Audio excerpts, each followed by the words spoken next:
Hello everyone, स्वागत है आपका आपके अपने यूट्यूब चैनल स्टडी विथ राजा साहब में। और आज हम कुछ 15 क्वेश्चन देखेंगे जो कि केमिस्ट्री के होंगे। आज हम इसकी प्रैक्टिस करेंगे, ठीक है। तो आइए इसे स्टार्ट करते हैं।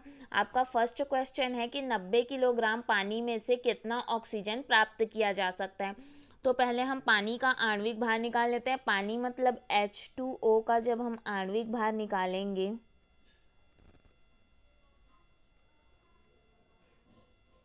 तो इसमें हाइड्रोजन का 2 हो जाएगा और ऑक्सीजन का 16, मतलब टोटल कितना हो जाएगा हमारा 18 हो जाएगा, ठीक है। मतलब 18 ग्राम जल हमको देता है 16 ग्राम ऑक्सीजन, ठीक है। तो अगर हम 1 ग्राम की बात करें तो 1 ग्राम हमको कितना देगा, सॉरी, हाँ, 1 ग्राम की हम बात कर रहे हैं तो 1 ग्राम कितना देगा हमें, 16/18 हो जाएगा यहाँ पे। और क्वेश्चन में आपको पूछा गया है कि 90 किलोग्राम के लिए, ठीक है। तो 90 किलोग्राम के लिए जब हम निकालेंगे तो ये हो जाएगा हमारा 16/18 गुणित 90, ठीक है। 90 जो किलोग्राम है उसको हमें ग्राम में पहले बदलना है, ठीक। तो नेक्स्ट स्टेप हम देखते हैं कि 16/18 और यहाँ पे हम ग्राम जो जो हमारा किलोग्राम में दिया है उसको हम ग्राम में बदलेंगे तो वो क्या हो जाएगा हमारा 90,000 में हो जाएगा। और इसके बाद जब हम इसे सॉल्व करेंगे तो हमारा राइट आंसर आएगा option A 80 kilogram. Next question हम देखते हैं कि प्रवर्धक यंत्र है। आपके ऑप्शन है ए डायोड, बी ट्रांजिस्टर, सी प्रतिरोध या डी संधारित्र। प्रवर्धक कौन सा यंत्र है? तो पहले ये जान लेते हैं कि प्रवर्धक होता क्या है। तो प्रवर्धक वह यंत्र होता है जो विद्युत धारा के विभव को प्रवर्धित कर देता है, ठीक है। और जो ट्रांजिस्टर हम यूज़ करते हैं पीएनपी और एनपीएन ट्रांजिस्टर, इस ट्रांजिस्टर का प्रयोग प्रवर्धक के रूप में ही किया जाता है। तो आपका जो ऑप्शन बी है इसका राइट आंसर हो जाएगा ट्रांजिस्टर। नेक्स्ट क्वेश्चन देखते हैं कि ओजोन ऑक्सीजन के कितने परमाणुओं से मिलकर बना होता है। ओजोन जो होता है हमारा O3 ऑक्सीजन के 3 परमाणुओं से मिलकर बना होता है।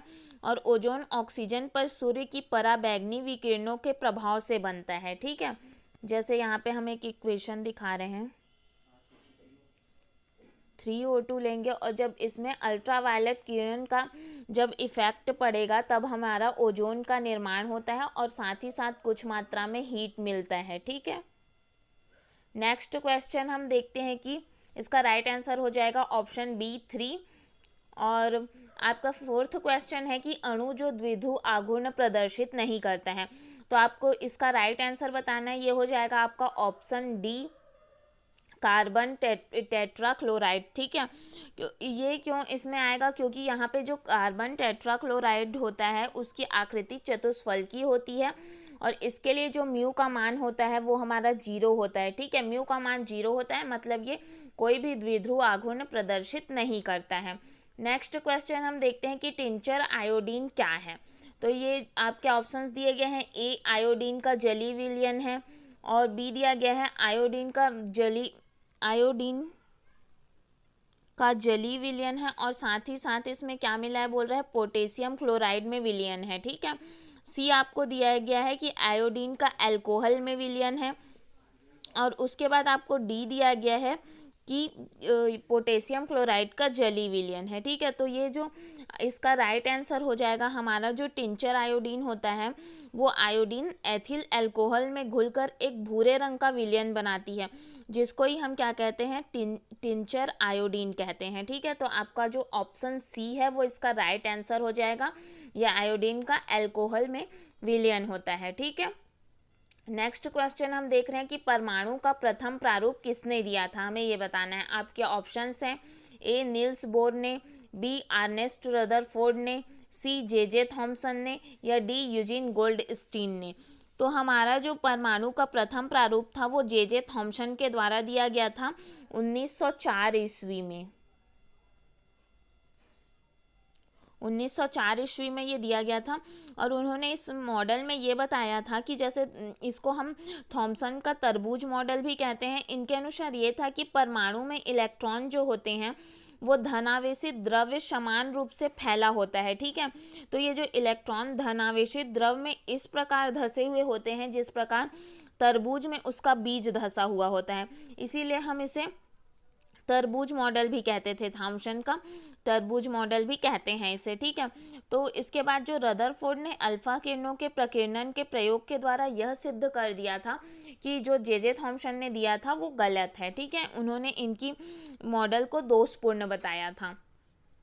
नेक्स्ट क्वेश्चन देखते हैं हम। तो इसका जो राइट आंसर हो जाएगा कि परमाणु का प्रथम प्रारूप किसने दिया था, तो आपका राइट आंसर हो जाएगा सर जे थॉमसन द्वारा। नेक्स्ट क्वेश्चन है कि अपवर्तन का नियम का प्रतिपादन किसने किया था।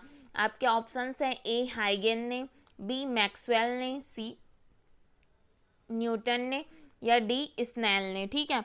तो अपवर्तन का जो नियम है उसे स्नेल ने दिया था, ठीक है, जिन्होंने बताया था कि साइन आई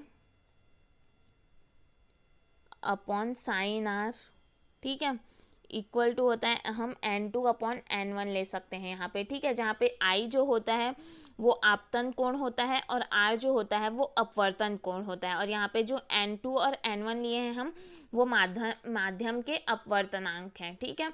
तो आपका इसका राइट आंसर हो जाएगा ऑप्शन डी, स्नेल ने दिया था। नेक्स्ट क्वेश्चन है कि कार्बन परमाणु का मीथेन में संकरण क्या है। संकरण बताना है हमें, sp संकरण है, sp2 संकरण है, sp3 संकरण है या dsp2 संकरण है, ठीक है। तो जो संकरण होता है वो टोटल जो होता है अल्फा बॉन्ड के ऊपर डिपेंड करता है, ठीक है। तो अगर हाइड्रोजन की H की वैल्यू अगर 2 है हमारे पास तो ये होता है sp संकरण।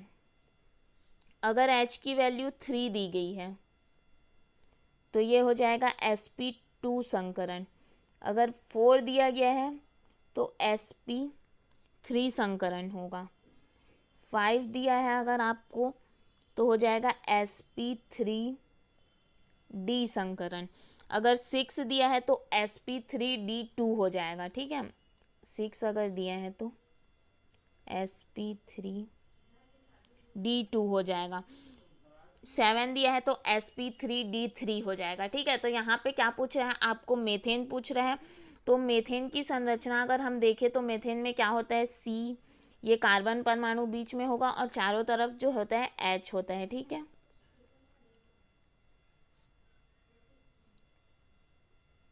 तो यहाँ H के बीच में अगर हम ये जो होता है हमारा सिग्मा बॉन्ड होता है, ठीक है। तो यहाँ पे जो मेथेन में हमें 4 सिग्मा बॉन्ड दिख रहे हैं, 4 सिग्मा बॉन्ड दिख रहे हैं, मतलब ये किस में आएगा, यहाँ पे जो हमने लिखा है 4 के लिए sp3 आएगा। तो इसका राइट आंसर हो जाएगा ऑप्शन सी, sp3 संकरण, ठीक है। नेक्स्ट क्वेश्चन हम देखते हैं कि निम्न में से कौन एक रेखीय अणु है। आपके ऑप्शंस हैं H2O, B SO2, C CO2 या D H2S। हमें ये बताना है कि इसमें कौन सा जो है वो एक रेखीय अणु है। तो हमारा जो कार्बन डाइऑक्साइड होता है CO2 वो अणु एक रेखीय अणु होता है, ठीक है, क्योंकि जबकि इसका हम अगर स्ट्रक्चर की बात करें तो इसकी आकृति जो होती है वो V आकार की होती है, ठीक है। लेकिन इसका जो इसके यहाँ पे पूछा गया है आपसे कि इसका एक रेखीय अणु होता है, तो यहाँ पे एक रेखीय अणु जो है वो कार्बन डाइऑक्साइड होता है, एक रेखीय अणु, और इसमें जो संकरण पाया जाता है वो sp संकरण होता है। नेक्स्ट क्वेश्चन हम देखेंगे कि 1 किलोग्राम भार बराबर होता है, किसके बराबर होता है हमें ये बताना है। 9.8 न्यूटन के, B है 1.0 न्यूटन के, C है 980 न्यूटन का या D है 98 न्यूटन का, ठीक है। तो हमें 1 किलोग्राम भार का यहाँ पे बताना है, तो 1 किलोग्राम बताना है तो 1 लिखेंगे हम, और साथ ही साथ इसका इंटू करेंगे हम जो एक्सेलरेशन होता है पृथ्वी का 9.8, ठीक है। 9.8 से जब हम इंटू करेंगे तो जो वैल्यू आएगी वो ही जो होता है हमारा वो न्यूटन में कहलाएगा, ठीक है। 1 किलोग्राम भार के बराबर होगा, तो क्या हो जाएगा आपका 9.8 न्यूटन में हो जाएगा। तो आपका जो इसका फर्स्ट ऑप्शन है वो राइट आंसर हो जाएगा 9.8 न्यूटन। नेक्स्ट हम देखते हैं कि एक ऐसा धातु जिसमें लोहा भी तैर सकता है। आपके ऑप्शंस हैं A sodium, B magnesium, C manganese या डी पारा। तो हमें ये बताना है कि इसमें कौन सा ऐसा धातु है जो तैर सकता है, ठीक है। तो जो हमारा लोहा है वो लोहे को जब हम पारा में डालते हैं तो वो उसमें क्या होता है, तैरने लग जाता है। ठीक है, लोहा जो होता है वो तैरने लग जाता है क्योंकि पारा का जो घनत्व होता है वो लोहे से ज़्यादा होता है। तो यहाँ पे आपको पूछा है कि इसमें ऐसा धातु बताना है जिसमें लोहा भी तैर सकता है, तो आपका राइट ऑप्शन हो जाएगा डी, पारा। ठीक है, नेक्स्ट क्वेश्चन हम देखते हैं कि पृथ्वी की सतह का सर्वाधिक उपलब्ध तत्व कौन सा है। आपके ऑप्शंस हैं A silicon, B aluminium, C oxygen, D iron. तो जो यहाँ पे ये बताना है कि पृथ्वी में सबसे सर्वाधिक मात्रा में कौन पाया जाता है, तो आपका ऑप्शन सी जो है इसका राइट आंसर हो जाएगा, ऑक्सीजन। ऑक्सीजन की जो मात्रा होती है वो 49.1% में होती है। ठीक है, और पृथ्वी की सतह पर सर्वाधिक अगर मात्रा में पाए जाने वाले तत्वों का हम क्रम देखें तो सबसे ज़्यादा में ऑक्सीजन आएगा, उसके बाद फिर सिलिकॉन आएगा, फिर हमारा आ जाएगा एल्यूमिनियम, उसके बाद आयरन, आयरन के बाद आ जाएगा सिल्वर, फिर गोल्ड। ऐसे सब हमारे क्या होंगे, लाइन से आएंगे। ठीक है, ये क्रम है पृथ्वी पर सर्वाधिक मात्रा में उपलब्ध कौन सा है। तो इसमें आपको पूछा गया सर्वाधिक मात्रा में, तो आपका ऑप्शन सी इसका राइट आंसर हो जाएगा, ऑक्सीजन। नेक्स्ट क्वेश्चन देखते हैं कि उपसेल में हमें इलेक्ट्रॉनों की अधिकतम संख्या बतानी है। ठीक है, जो इसमें बताना है हमें एफ उपसेल में बताना है। ठीक है, ये आप इंग्लिश में देख लीजिए, हाँ एफ सब सेल लिखा है, यहाँ पे नहीं लिख पाया है तो यहाँ पे हम लिख देते हैं एफ उपसेल में हमें इलेक्ट्रॉनों की अधिकतम संख्या बतानी है। तो एफ उपसेल में 7 आर्बिटल होते हैं। ठीक है, और इन 7 आर्बिटल में इलेक्ट्रॉनों की जो अधिकतम संख्या होती है वो 14 होती है। 14 इलेक्ट्रॉन होते हैं। ठीक है, अगर हम इस, क्योंकि एक एक ऑर्बिटल में जो होगा, यहाँ पे टोटल कितने 7 आर्बिटल होंगे, 1 2 3 4 5 6 7। ठीक है, और सब में क्या होंगे, 2 2 इलेक्ट्रॉन फिल होते जाएंगे।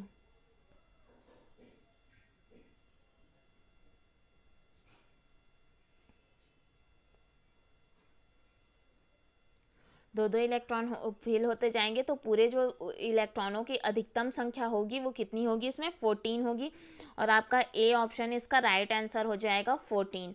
नेक्स्ट क्वेश्चन हम देखते हैं कि मीटर तुल्य होता है, हमें एंगस्ट्रॉन्ग में बताना है।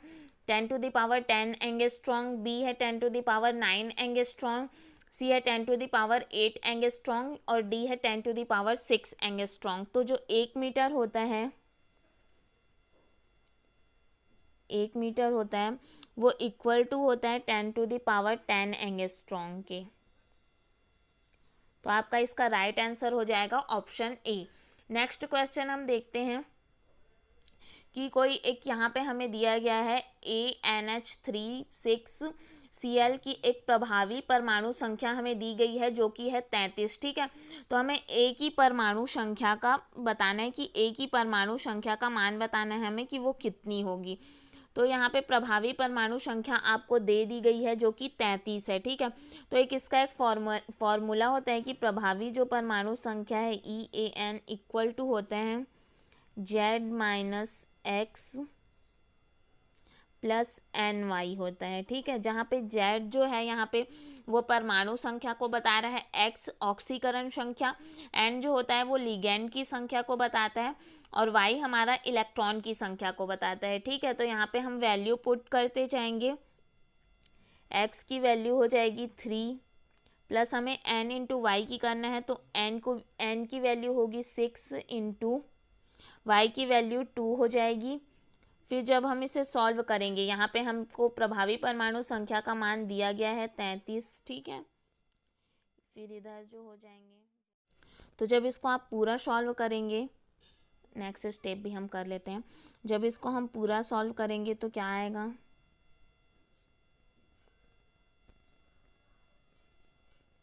Z+9 होगा। तो Z की वैल्यू जब हम निकालेंगे तो 33 - 9 मतलब Z की वैल्यू हमारी आ जाएगी 24। ठीक है, 24 इसका राइट आंसर हो जाएगा। आज हमने कुछ 15 क्वेश्चन को डिस्कस किए। अगर आपको कोई भी डाउट होगा तो आप हमें कमेंट सेक्शन पर बताइएगा। Thank you so much guys.